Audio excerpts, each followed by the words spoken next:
Chapter 32 of Psychopomp Drive. Written by Janeen Leese-Taylor. Read aloud by Skaya Simaru. Chapter 32 Second Chances. A knock on the door roused Thorn from her sleep. Not that she was getting much sleep with everything that had happened. She peeled herself up off the sheets and turned on the bedside lamp, walking through the house in bare feet as she pulled her wavy hair back from her face and secured it in a loose ponytail. She grabbed the keys from the bowl by the door and slid into the small space to yank open the outside door. Her eyes widened with surprise as she took in the visage of her visitor, all the way from his black jacket to the points of his dark ears. "Finn!" she breathed, rushing forward to pull him into a relieved hug. "Thank God you're all right!" He held her tightly, wrapping her up in his tight grip like he could hold her there forever. "Are you alone?" he asked. She pulled back and nodded. "Yeah, the others went home about an hour ago when they heard the craziness was dying down. You want to come in?" He nodded as she led him inside, and he closed the glass inner door behind him. He looked around the room with a small half-smile, as if he was trying to memorize it, his green eyes falling on each wooden animal in turn. He reached out to lift a tiny cat carved out of driftwood. "I remember when you bought this," he remarked, turning it over in his grip gently, like it was made of glass. "You practically screamed the shop down because it looked like Poppy." Thorn laughed and came to stand next to him, smiling at the ornament fondly. "It's not every day you see a rare treasure like this one." "The store owner didn't know how to react," he chuckled. "Poor woman thought you were demented." Thorn shrugged playfully. "I have that effect on people."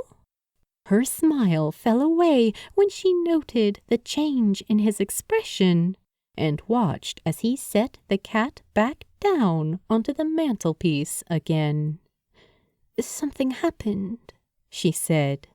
His feline ears twisted towards her and his bright eyes turned away. "Reichardt, the guy that was here before."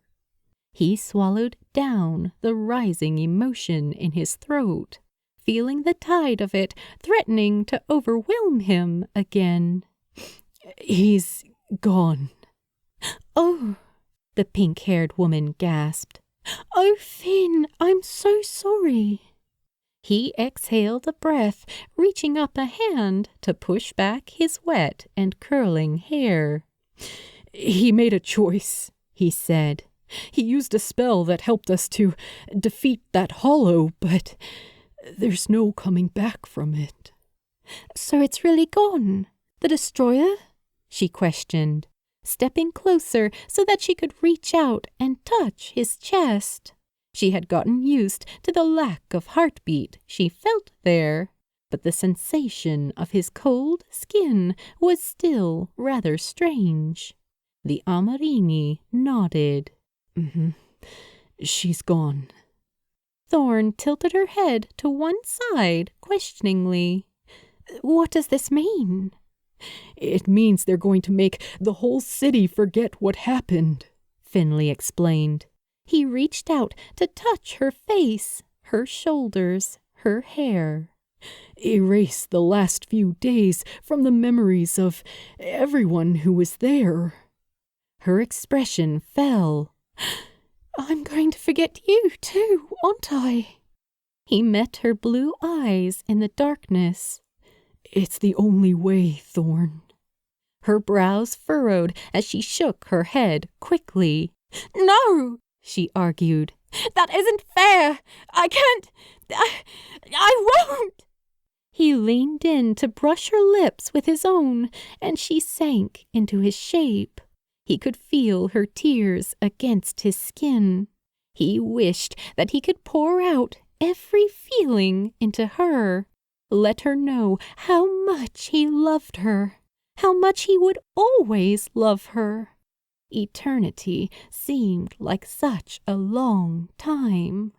He created the smallest bit of distance between them and breathed in the scent of her, cataloging every minuscule detail of her like he was painting her in his memories.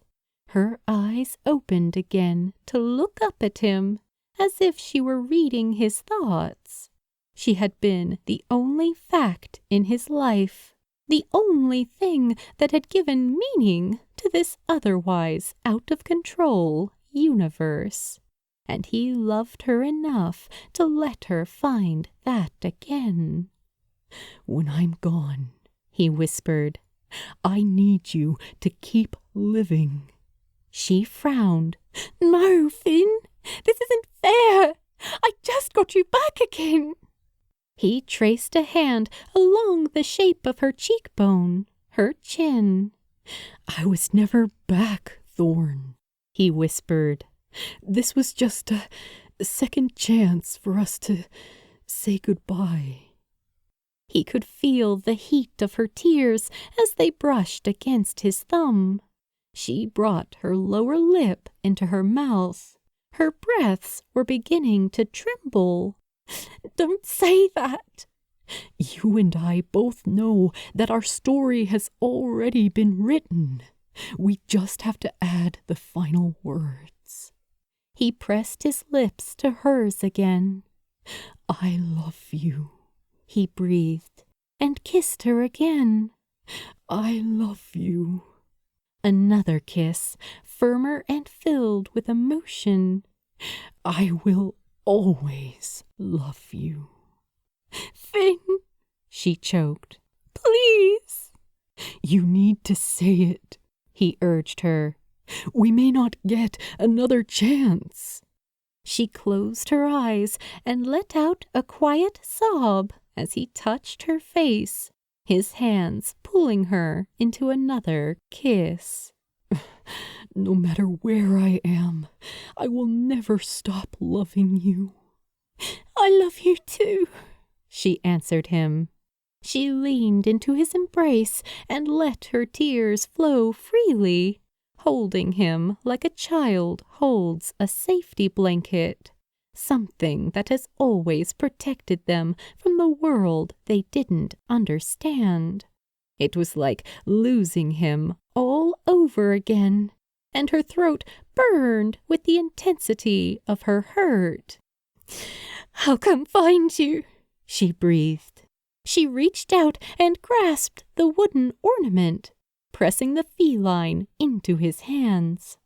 "I swear I'll find you, even if it takes an eternity." He slipped the cat into his pocket, where it nestled in beside a pair of damaged glasses.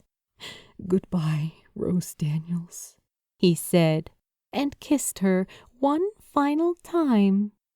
"I hope you live a life as extraordinary as you are."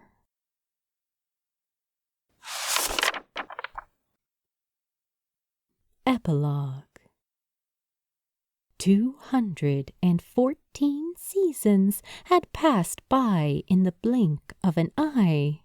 Sunsets turned to sunrises, each new day bringing with it hope and opportunities for the world waking up beneath their feet. From high above the city of Chester, the Amarini, known as Finley Evans, watched and waited, as he always did, ready to jump at the slightest hint of a hollow.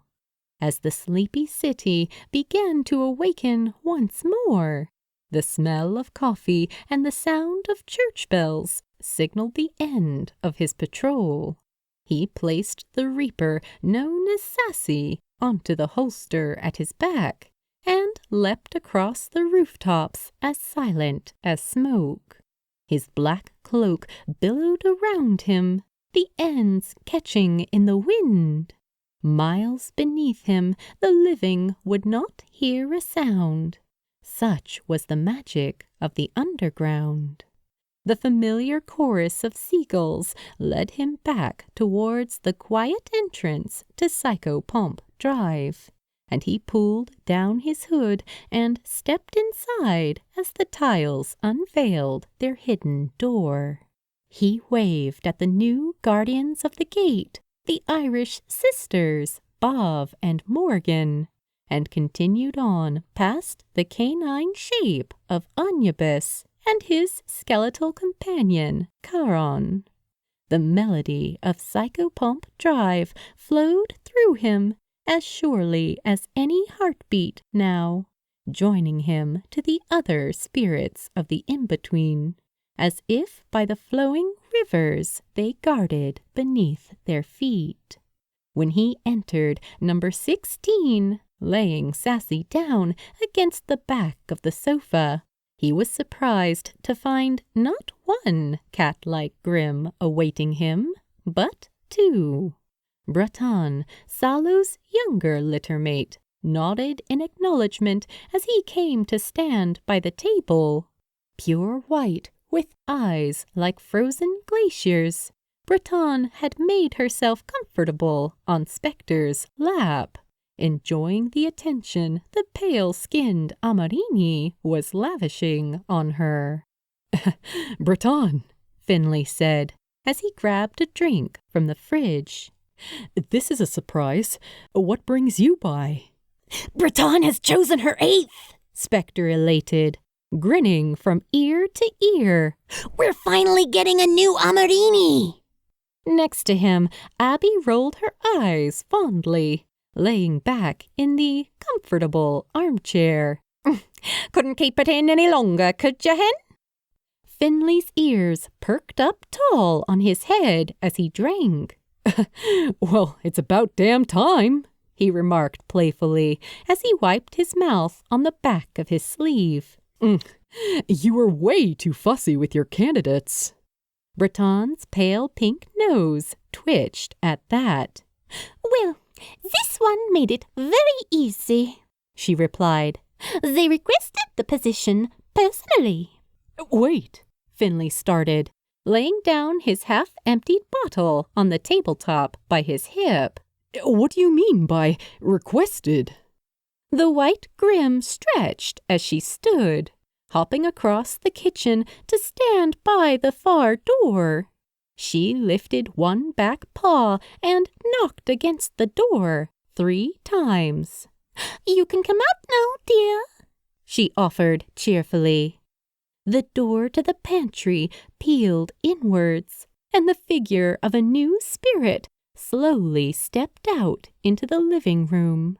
Her eyes were the color of spring sunshine, her hair a tangle of grays and pale pinks. Even after 5 decades, she was still the most beautiful person that Finley Evans had ever laid eyes on. The Amarini smiled, the white ears on the top of her head dancing. "Sorry to have kept you waiting, Finn," Thorn said. And they died happily ever after. The end.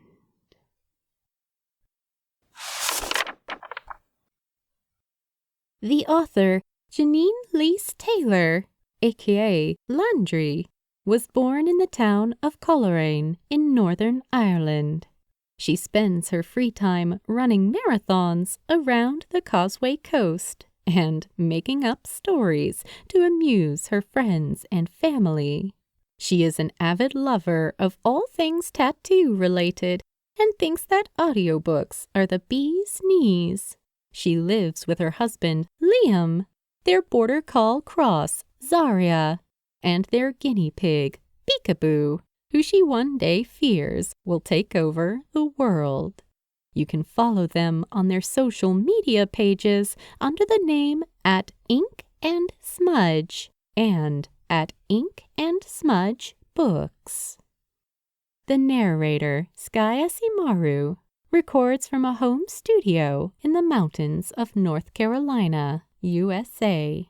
You can find her on social media pages under the name @Sky Asimaru and @Sky Asimaru Narrations. This recording was completed in March 2024. Thank you for listening.